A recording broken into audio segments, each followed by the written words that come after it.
So while we are on live, let's wait for the others. At least we have 5 in the group list. Someone should volunteer and share the link on your platform to enable people out there to join, um, so that at least we can just continue, because we don't have much time to spend.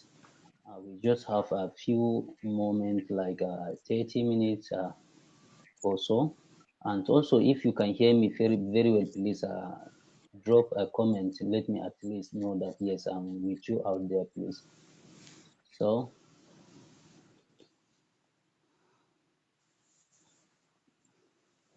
are we together, please? Let's have a message dropped on our comment section.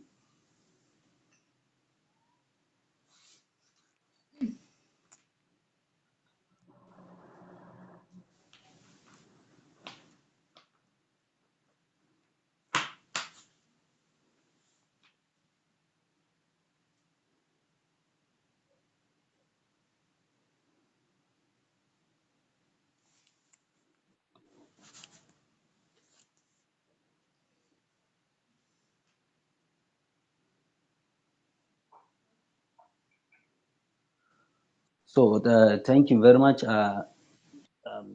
Hibbat. We are together. Someone is just saying hi. So, there is no cause of an alarm. You can see my, at least see my audio visual. My video is coming out. We can say it's not perfect, but at least we can be able to achieve something. So on a quicker note, you're all welcome to this live session on the relational algebra, entity relationship model, and database normalization. This is what we are going to look at in a snappy way. We try to at least have a video of the session in both the linear algebra, the ERM, and the database normalization. So we are going to see some key functions in these three key areas of database management system, which we are going to start in with linear algebra. We know that linear algebra is here in order to assist database administrators and designers in querying out the system. That is how well are you going to use your linear algebra to pull out information from the system. And we have 5 to 6 basic characteristics or the features in which you are going to use in linear algebra to perform operation. And one of it, we have a selection of a tuple, we have a selection of a column, or selection of an attribute. We need to iron these things out. If we say attribute here, we are talking about the rows, while if we say tuple, sorry, we are talking about the rows. Whereas if you say attribute, we are talking about the column. So don't be too confused if you see selection of a tuple or selection of a row and then selection of a column and selection of an attribute. So in selection of a tuple, here we have a syntax already given to you, and I believe you all understood the syntax, which is usually using a sigma notation. A sigma notation is used to select a tuple in linear algebra. So probably the exercise is giving us, I want to use xyz or wxyz as an instance in regard to the earlier example given as ABCD. So we have, let's assume we have W, we have X, we have Y, and we have Z. So this is our tuple. We have them as these as our tuples now. The rows is our tuples. The columns is our attribute. So here we have a features. This is giving us relation R. Is giving us relation R. And here, for instance, we have A, we have B, we have, and again, sorry, let's say A, B, B. So we also have as A, B, A, B under X column. Under Y column, let's assume we have 2, we have 3, we have 7, and we have 20. And other x, let's assume we have a, and then we have sorry, let's use numbers, please. Let's use the numbers that is given there: 7, 7, and then 3, 10. So if a relation is given as, you should find a selection of a tuple. We use a sigma notation called, this is my sigma notation now. It's asking you to carry out an operation of A is equals to B, where and D is greater than 5. Let's assume this is given in respect to R. So in respect to R. So this operation is given, let me have an overview of what we are doing, maybe probably. So this is what we have now. So we were asked to find the selection of this. So first of all, sorry, not A and B, is going to be X, W and X, please. W and then X, where our Z, I want to change it. So where our Z is greater than 5. So we have two operations here. First operation is X equals to Y. So you should go through this and check where your tuples of W is equals to X. So this is the first operation you are embarking on. So here you are going to still have your W, your X, your Y, and then your Z. So here, which operation now is equal? You see A of W is equals to A of X. So you have A, 2, and 7. So here, are they equal? They are not equal. So totally we are going out with this. Here again, they are not equal. But here, B and B, that is W and X, are equal. So we are going with this and take this, take this. So we have B 20, 10. And then again, this is saying that where Z is greater than 5. So here, if you are selecting where Z is greater than 5, then you are okay. In this operation, this is where you are going to stop. But in case, if you were asked where Z is greater than 7, let's assume is greater than 7. So in this case, you are going to go forward to this and have your sigma equals to X and Z is greater than 7 is going to give you as W, X, Y, Z, as you're going to have only this. Then this one is going to be cancelled. So you have B 20 and 10. This is your final. So meanwhile, if you to find a tuple where Z is less than 7, it means you're returning nothing. Rather, you will just have X, Y, Z, W, X, Y, Z, and that's all. You're returning no record in this very selection criteria of a tuple. And with this, I believe this is where it has cleared an air of what we had in the previous lesson. So we are going to look at how we are going to use selection of a column.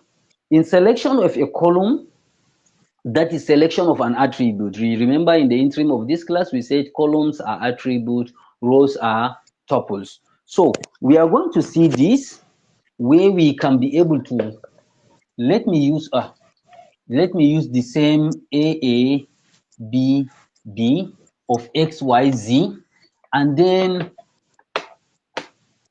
let me have operation, and our column attribute or column selection is being represented by a capital pi. By a capital what? Pi. So we have pi, and we want to select a column where x and c, where x and c are equal, w and x are equal. So we have this of w comma x are what? Are equal. So this is what you are going to select in this very criteria. So what you are expected to do is a projection. The projection here, you are going to select only two columns now, because they have given you only x and y. So as only w and x, and you are going to have your projection as w x, and that's all. A A A B B A B B. So this is what you are going to have at the end of the day. But it went further and asked you that if you have any duplicate, if you have any duplicate of having the same value of A, the same value of W, then they are not going to reflect in this very projection. That is why in the example given there, you have been seen as alpha, alpha, beta, beta is given as in the case where we are having 4 rows and ones are reflecting in both alphas. So they have taken away those. So the same thing in this case, if you are using the projection of this, you are going to have at the end of the day as Wx is going to be AB and then BA. So this is should be your final answer. So whenever you take away the column that is expected of you to pick here, are we together? The column of you that is expected to pick here, then you now look at the common values between the given columns here. So again, if now here you are asked to have x, z. So you see now, I'm trying to give you instance where you can have a duplicate. Though we cannot have duplicate, we can have if and only if we have a here. Let's assume we change this thing to a. So it means here we are going to have a, and b. Going by z, sorry, this should be z. We have 7, we have 3 is 7 again, we have 3, we have 10. So here, if we are going by this projection, after having a given attribute to select, then we will go further and have W, Z as we pick 1 here and then drop 1. So we have A as 7, A as 3, B as 10. And this should be your final answer in the projection. So also going forward, we have what we call a Citation product. In Citation product, you are expected to multiply each attribute with its own its tuple with its own column. That is what is expected of you. A column attribute with a column. So that is why in the given example here, you have seen where we have AB, but I will change it in such a way we have V, we have W, we have X, we have Y, and we have Z. And this is going to what? We are going to spread this into 2. We have R relation or relation R is giving us only our what? V, and then W as A and B, with attribute of 1 and 2. So that is our relation R. And we also have a relation S. And in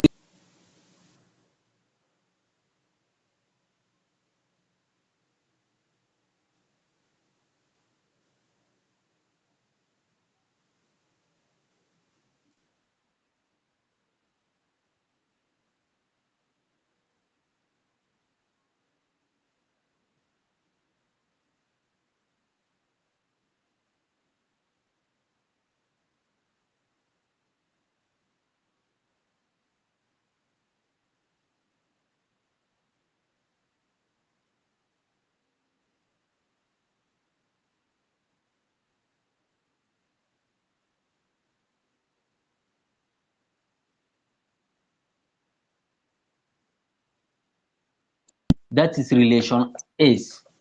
So in a Cartesian product, if you were asked to find a Cartesian product of a relation R with S, it means here you are expected to take each of these rows, each of these row like this, right? This is the top one.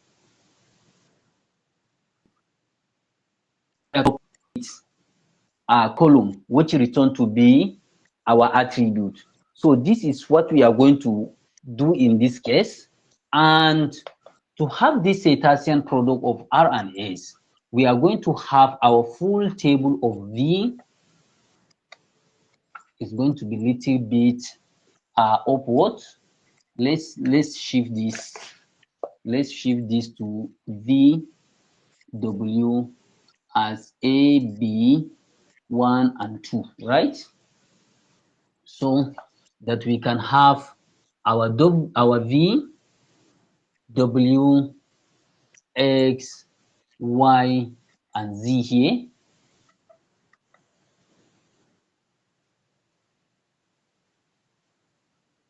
So here, what we are saying, we are going to pick this.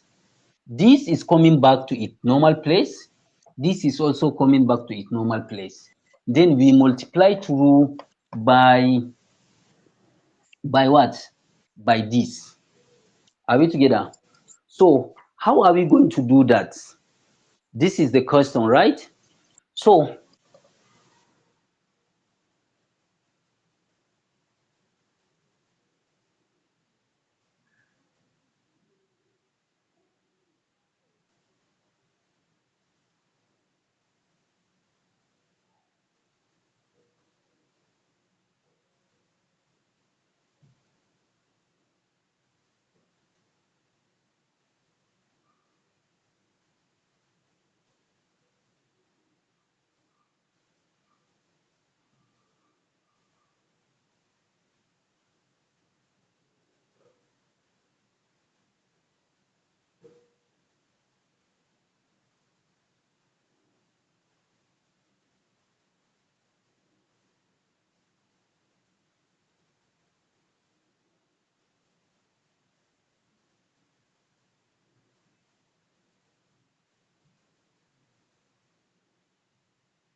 we are done with this relation.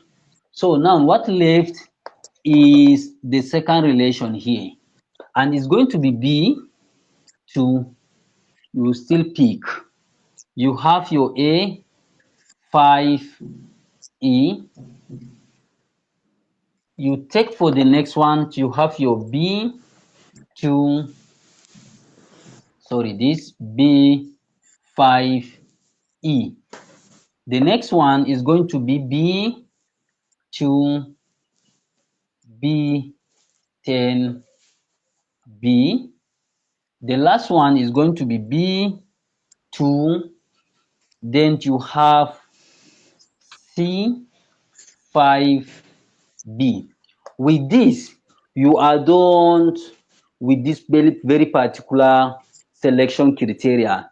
Unless otherwise, where they ask you again, after finding the selection criteria, after finding the Cartesian product, you should go forward and then find whether projections of a attribute or selection of a tuple where you can be able to at least do something related to what we did in the earlier operation. So this is how you go about your selection criteria. So the next one is the union of two relations.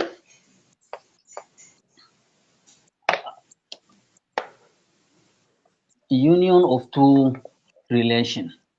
So in finding the union of two relation is just like the normal union set you used to do in your statistics.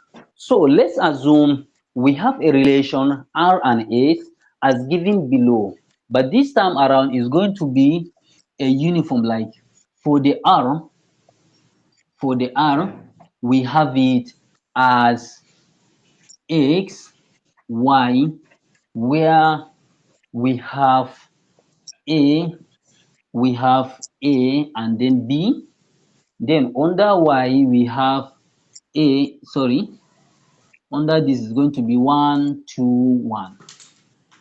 Right?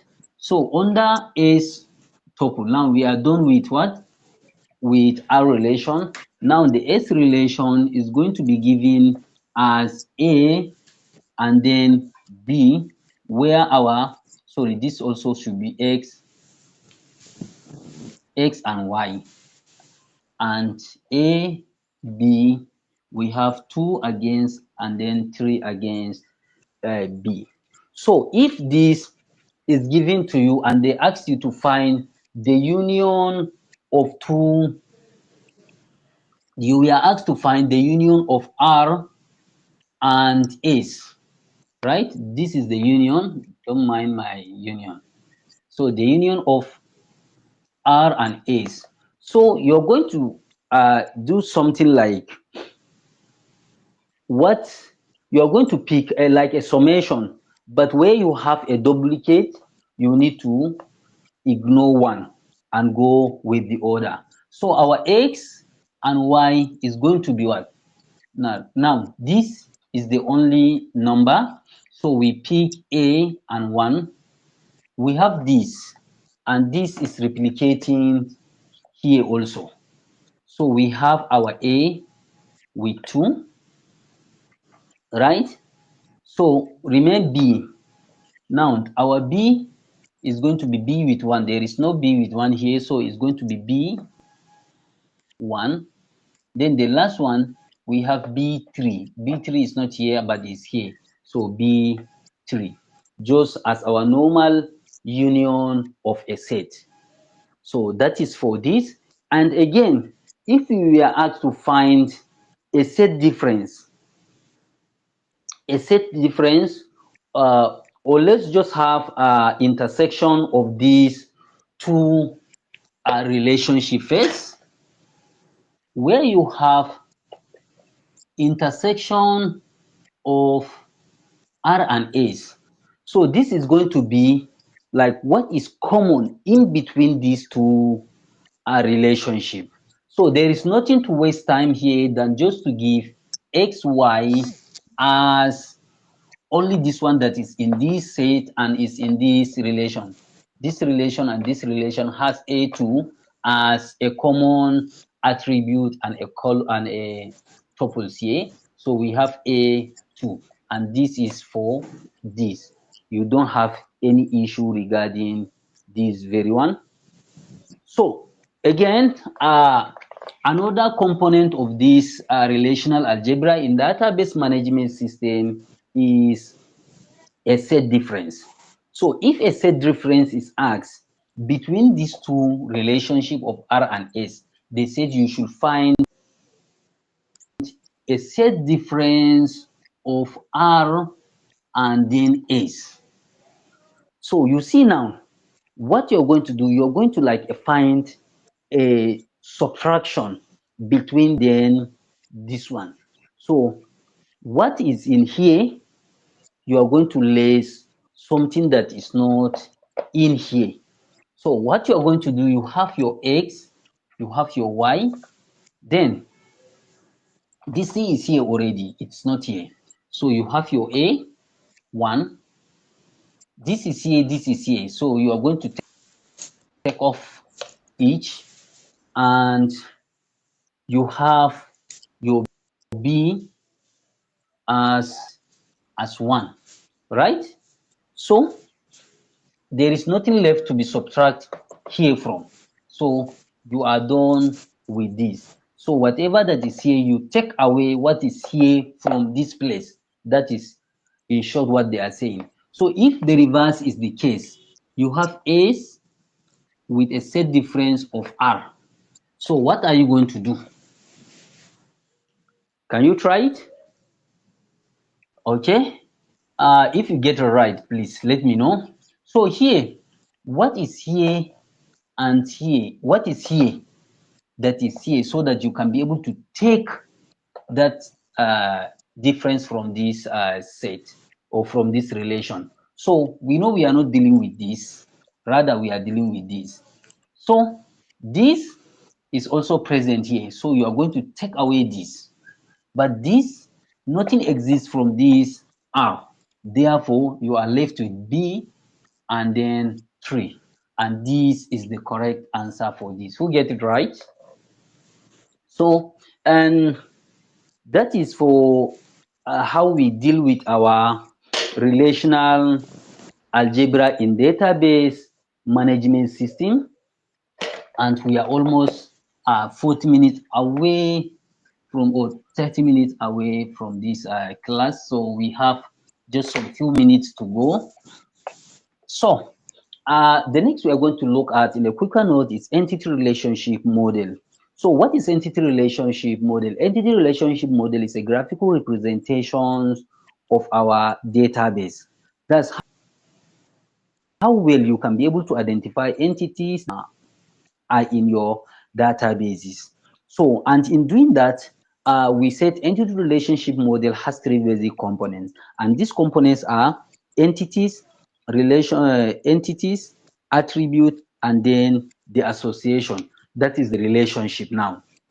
So, if we said entities, entities usually entity usually represented by a rectangle like this, and our attribute is represented by an oval like this one, and our relation, that is the association now, relationship, is represented by a decision we have as the word diamond shape, right? So this is the representation of this, and this entity that we are talking about here is being classified into what we call entity set and entity type. If we talk about the entity type is the representation of a group or a set of an entities that is represented by what we call weak entity or strong entity. And this weak entity type is just those attributes or those entities without a primary key. A primary key is what we use to uniquely identify a record in our database. So if we talk about the strong entity type, those are entities with a primary key, right? Like a matrix number, order number, and what have you. So this entity set is a group entity with the same value, right? If you look at it very clearly from the previous classes, we have a tuples and an attribute like this one, where we say this is the entity set, right? And this, if probably we have a matrix number and what have you, this is entity type, right? This is entity type, this entity type, this entity type. But it depends this entity type whether it's a strong entity or a weak entity type. Are we together? So going forward, we have something like, if the key component we need to know in our entity relationship model. While doing this, we know we are going to have a simple attribute, we are going to have a composite attribute. That is, if you're talking about the attributes here, right? So the simple attribute, these are attributes that cannot be further be divided. If you have simple attribute, this attribute, it means they cannot go further. Like example, if you have age, can this age further be divided? But if you have a name as what? As an attribute, which is going to be a composite attribute. This composite attribute can be able to be further classified or grouped into 2 or 3. We are where we have first name, second name, third name, and the rest. So if and only if we have identified an entity, this time around, this entity is going to be a name or a student, please. Let's say student as an entity, and it's represented in form of a rectangle. And here we are going to identify the attributes of these students. We see we are going to have age, we are going to have name. Under this name, we can have first name, we can have what again? Second name or surname, we can have other name as well, other name. So, but here age is just like that. And then we can have maybe local government of origin, LGA, we have state, and what have you. So if something is given to you like this and said you should identify which one is a composite attribute and which one is a simple attribute, you can be able to identify on this very diagram, right? So, and with this, we have an insight of how these things, how we generate our attribute on this. So also we have what we call a key. So a key is usually used on a database in record, and this key are grouped into, we have almost one, we have primary key, which are used, is a single attribute that is uniquely used to identify record on your particular database. Two, we have composite key, and this composite key consists of 2 or more attributes, which is going to be used uniquely in order to identify these entities within your table. Example, we have probably employee ID and then department ID. So you see, these are very 2 key attributes that you can be able to use either of the 2 in order to perform to find out the record that exists on your database. So also we have candidate key.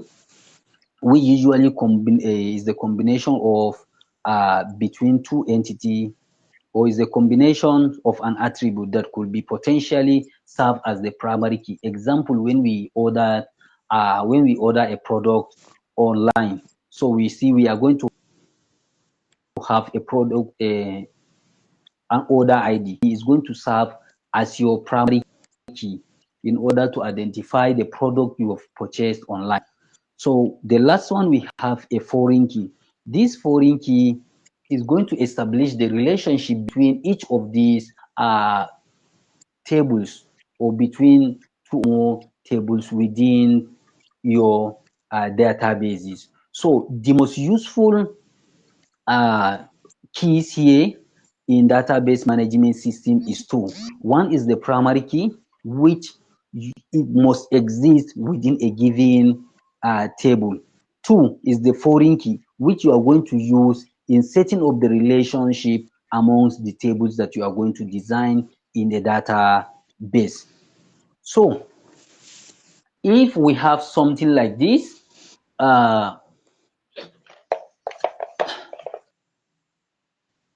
excuse me. So we are done with the entities. We don't have issue. We are done with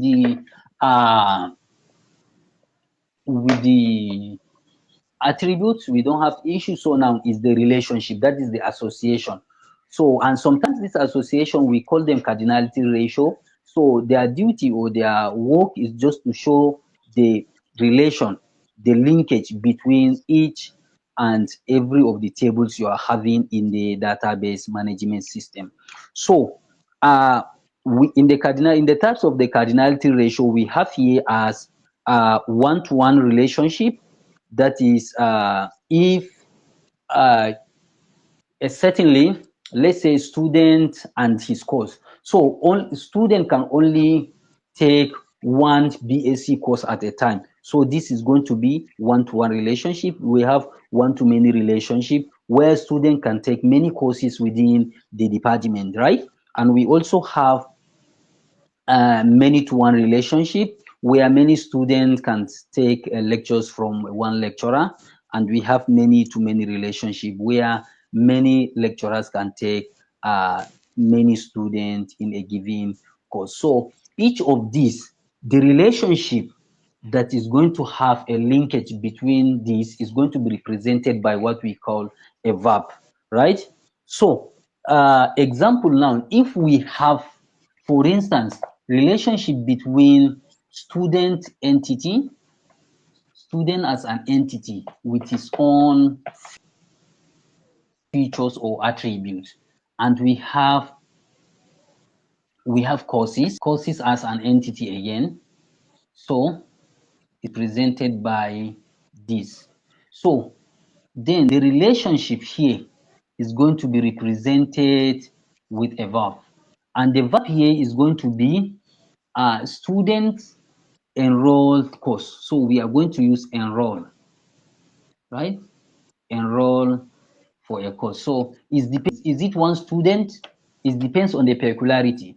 If you're kind of a lesson teacher, you see now, many students can take one course, one student can take many courses. So it depends. So in this case, I would have liked to put it, many students can enroll into many courses to say. So this is the what? This is the association, and is represented with our diamond shape and with the actions of what you're going to do in this very particular relationship. So also we have what we call database normalization. So what is this database normalization? Database normalization is a process of uh, decomposing your table in a smaller unit. Is a process of normalizing or removing anomalies from your databases, and also is a process of eliminating redundant data.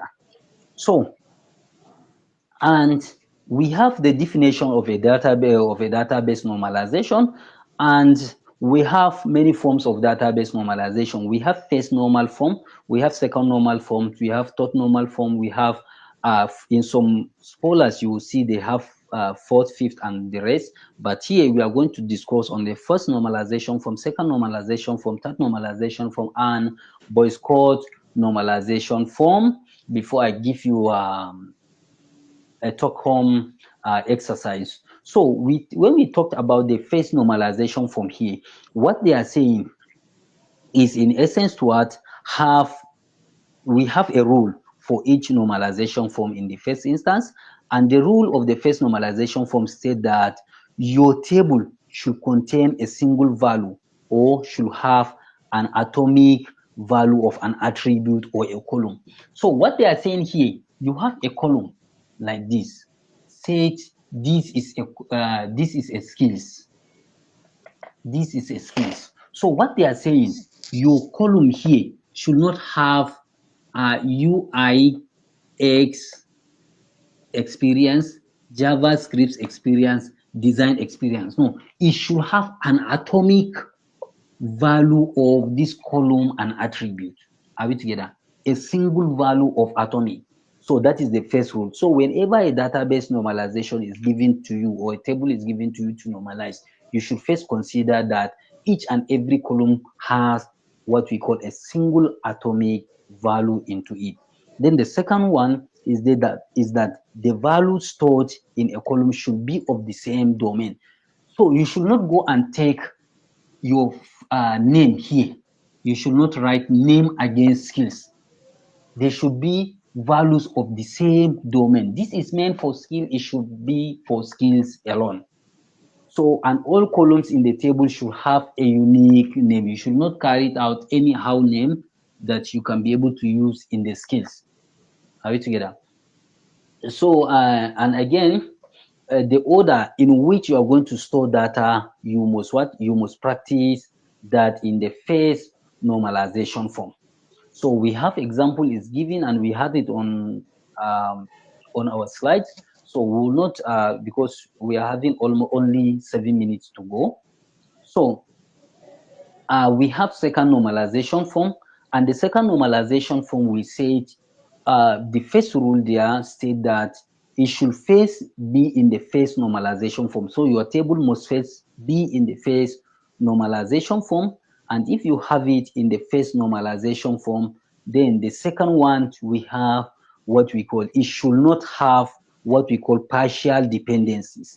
Partial dependencies is that here your when a table has a primary key that is made up of two or more columns, so and these columns are not included with a primary key, so in such case the table is going to what depend solely on a primary key of another table. So your table should be able to avoid such scenario. So each table is expected to have their own primary key. So that is the second rule of the normalization form. And then we have the examples given there. So then the third normalization form is that the first rule is that your table should be in the second normalization form, and the second rule is that dependencies. Transitive dependencies here, your primary key should not depend on another column rather than another primary key of another table, which is going to be your one. It's going to be the association or the linkage between these two particular tables. So we have Boy's Court normal form, which is called BCNF. And in BCF, this is the higher version of the third normalization form. So it's an upgrade of the third normalization form. Most of the people, they stay or they stop at the third normalization form. This form deal with a certain types of anomalies that is not handled by what? By the third normalization form. So here, after your table is being in the first normalization form, so you should, as much as possible, try to have or to avoid multiple overlapping of a candidate key. We discussed about the candidate key in the previous slide. So you should be able, as much as possible, to avoid this overlapping of a candidate key. So they should not be repeating in the normalization form. So we are going to take an exercise with this. We have come to the end of this class, and the exercise, the assignment or the exercise is going to be done in a week time. First, form any school management system, design the entity relationship diagram for it, and then try to normalize. On each table, state the normalization form you have taken part on that very tables. So thank you for being with us. Remain blessed.